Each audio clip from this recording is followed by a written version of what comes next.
Hello बंधुरा आज আমি বিহারি স্টাইলে চিকেন তৈরি করব। চিকেনটা ভালো করে ধুয়ে রেখে দিয়েছি। এবার আমি ভাজা মশলাটা রেডি করে নিচ্ছি। হাফ চামচ ধনে, হাফ চামচ গোটা জিরে, কালো গোলমরিচ দিয়েছি, একটু সরষে দিয়েছি, 3টে এলাচ, 3টে লবঙ্গ আর একটুখানি জয়িত্রী দিয়েছি। এবার এগুলো আমি শুকনো খোলায় ভেজে নেব। এইরকম ভেজে নিয়েছি, আর ভাজবো না। এবার একটা থালায় ঢেলে নিচ্ছি। এই মশলাটা ঠান্ডা হয়ে গেছে, এবার আমি এটাকে গুঁড়িয়ে নিয়ে আসছি। এবার আমি কড়াই সরষের তেল দিয়ে নিয়েছি, এটা সরষের তেলেই রান্না হবে।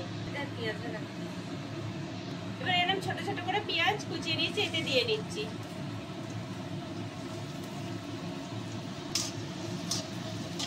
পেঁয়াজটা একটু ভেজে নিই। এতে আমি ফোড়ন দেবো 2টো তেজপাতা, 2টো শুকনো লঙ্কা, 1 গিট ডালচিনি, 2টো এলাচ, 3টে লবঙ্গ আর একটা বড় এলাচ। ফোড়নগুলো দিয়ে নিচ্ছি, সব এর সঙ্গে ভেজে নেবো। এতে আমি 1 চামচ আদা বাটা দিয়ে নিচ্ছি, 1 চামচ মতো রসুন বাটা দিচ্ছি। এবার সবগুলো একসঙ্গে ভাজবো।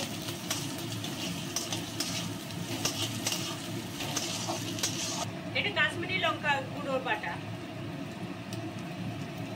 কাশ্মীরি লঙ্কা বাটা।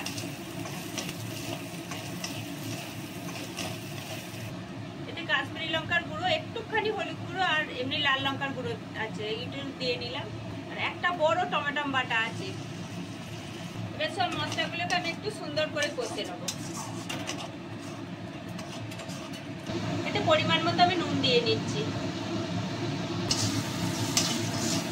মশলাটা আর একটু কষবো, তারপর মাংসটা দেবো আমি। এবার আমি মাংসটা দিয়ে নিচ্ছি এতে।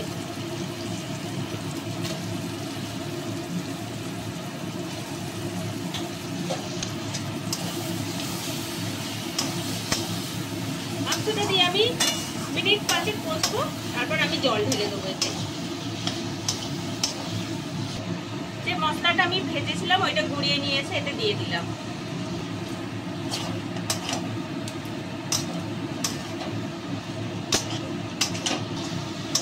এই দেখুন কিরম কষা হয়েছে, দেখছেন কত তেল ছাড়ছে। এবার 2 মিনিট পরই আমি জল দিয়ে দেবো। আমি সেদ্ধ করার মতো অল্প জল দিচ্ছি।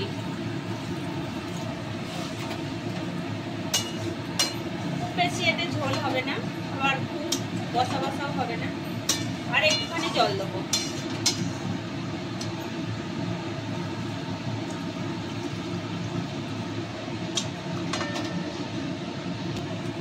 চাপা দিয়ে এবার 10 মিনিট সেদ্ধ হবে এটা। মাংসটা আমার কতটা হয়েছে দেখে নিচ্ছি। এই দেখুন এরকম হয়ে গেছে। এবার আমি ধনে পাতা দেবো। ওই ভাজা মশলাটা একটু দিয়ে নিচ্ছি ওপর থেকে ছড়িয়ে, আর ধনে পাতা কুচি দিয়ে নিচ্ছি। এবার এই ধনে পাতাটা দিয়ে এই একটুখানি চাপা দিয়ে খালি ফুটিয়ে নেবো, তারপরেই নামিয়ে দেবো। মাংসটা রেডি হয়ে গেছে, এবার আমি নামিয়ে নেবো।